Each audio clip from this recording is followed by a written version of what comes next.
Hola, mi nombre es Ana Rodríguez, estudiante de la Universidad de la Amazonía, y les explicaré la histología de los intestinos. En cuanto a la histología de este órgano, empezaremos hablando por el intestino delgado, que es la porción más larga del tubo digestivo. Va desde el estómago hasta el intestino grueso colon por medio de la unión ileocecal. Su función como tal es completar la digestión mediante la absorción de sustancias nutritivas. Como lo vemos ahí, la parte superior es la unión con el estómago y la inferior es la unión con el colon. Bueno, este como tal posee una división de 3 porciones. En la primera hallamos el duodeno, que es la porción más corta de las tres, fijo a la pared abdominal posterior. En la mitad hallamos el yeyuno, que están unidas a la pared superior, unidas al mesentelio junto con el ilion, que es la última porción. Bueno, este está compuesto por capas, por 4 capas, y en esta imagen la sellaremos desde la más externa hasta la más interna, comenzando por la serosa o adventicia, que es la que va a recubrir el órgano. Luego hallamos la muscular, que está dividida en 2 porciones, la circular interna y externa, y en medio de estas está el plexo mientérico. Luego hallamos la submucosa, que está formado por tejido fibroelástico denso y regular, y hallamos el plexo de Meissner. Se hallan muchos plexos linfáticos. Bueno, hallamos la mucosa, que está revestida por un epitelio especializado en la absorción, cilíndrico simple con chapa estriada y células caliciformes, y este posee varias especializaciones que cumplen la función de facilitar la superficie de contacto entre el material alimenticio y las paredes del tubo, que son 3, ya las miraremos. Entonces empezaremos con las vellosidades o evaginaciones, que estas pues tienen un núcleo de lámina propia de tejido conectivo alveolar, laxo y parte de la mucosa. Hallamos las criptas intestinales, que estas pues están internamente entre las vellosidades. Hallamos también la lámina propia, la capa muscular debajo de la adventicia, y seguimos con las especializaciones, y así es como se ven las vellosidades. Bueno, en esta imagen ya veremos la otra especialización, que son las microvellosidades. Son protrusiones de la membrana apical de las células formado por el citoplasma celular. Entonces en esta, que como tal esta es un pliegue, hallamos el epitelio cilíndrico simple, que está debajo de las microvellosidades. También hallamos células caliciformes,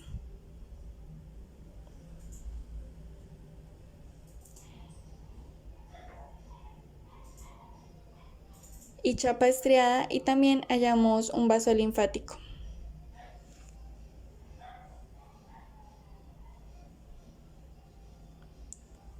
Bueno, aquí vamos a ver otras partes. Hallamos las células musculares lisas, que están en cada evaginación. Podemos notar las criptas.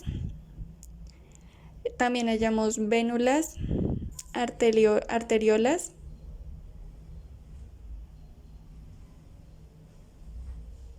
un capilar linfático.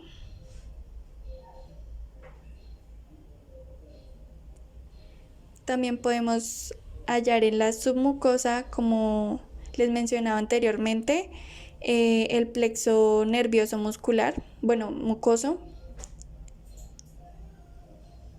Hallamos la capa serosa, que es la más externa, como lo explicaba anteriormente, y también hallamos el plexo nervioso mientérico, que está en la capa muscular.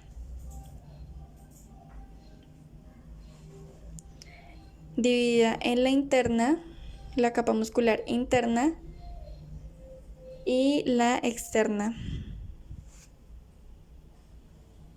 Bueno, en cuanto al duodeno, que es la porción más corta, este pues está fijo a la pared abdominal posterior. Está recubierto por el peritoneo, que lo recubre por la parte de adelante. Este posee glándulas duodenales o de Brugner, que secretan urogastrona, que es el factor de crecimiento epidérmico para la formación de moco, y bueno, esto generará como una película para proteger el intestino del jugo gástrico. El líquido alcalino amortigua el ácido del jugo gástrico que posee vellosidades muy altas y anchas.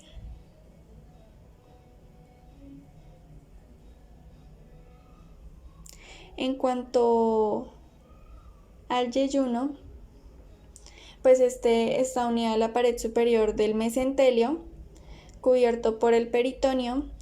Y bueno, en este pues hallamos válvulas de Kerckring, las vellosidades son más cortas y más abundantes. También hay criptas de Lieberkühn, ya no se halla la submucosa glándulas de Brauner, sino que hallamos un tejido conectivo laxo, denso y regular.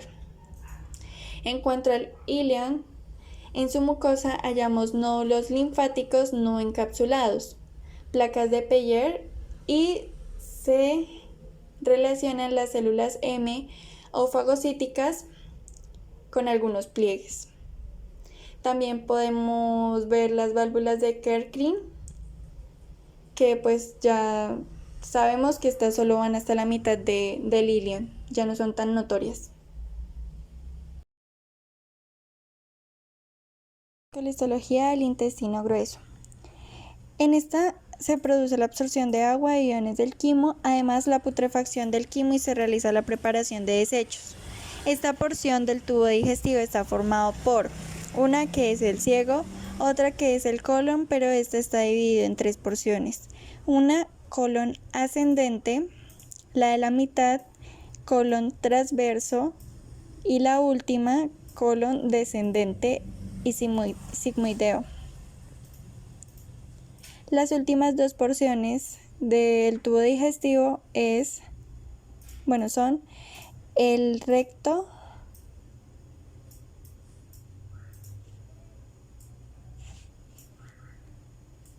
y el ano. Además del apéndice permiforme, un divertículo que depende como tal del ciego, que lo estamos viendo ahí en la imagen.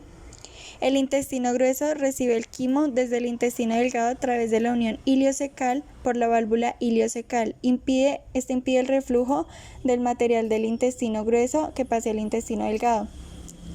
Este, en cuanto a capas, posee las mismas que las del intestino delgado, solo que en esta su mucosa carece de vellosidades y posee muchas más glándulas de Lieberkühn, más profundas, que carecen de células de Paneth, y la reviste un epitelio simple cilíndrico de chapa estriada. Células caliciformes, y se diferencian del intestino delgado porque las células caliciformes son más abundantes, ya que la materia que va pasando por la luz del colon se va solidificando y requiere una capa más gruesa de moco para proteger la mucosa. En la lámina propia hallamos a veces un nódulo linfoide que puede producir más nódulos linfoides. Hallamos la lámina propia, la submucosa y por último la capa muscular y pues la adventicia, pero en este corte no se miraba. Bueno, en cuanto al colon, en esta imagen se puede visualizar su grosor, el gran grosor que posee, y se pueden notar muchas células caliciformes. La capa muscular está igual compuesta que en el intestino delgado por una circular interna y una longitudinal externa. Es muy especial ya que no es continua y se organiza en tres fascículos delgados que corren paralelos a la longitud del colon, formando las hernias del colon. Esta pues produce saculaciones o austras, denominadas austras del colon. Y como tal, pues la serosa es la que recubre el colon. Bueno, fuera de la capa serosa también se pueden hallar unos apéndices epicloicos, que estos pues están llenos de grasa.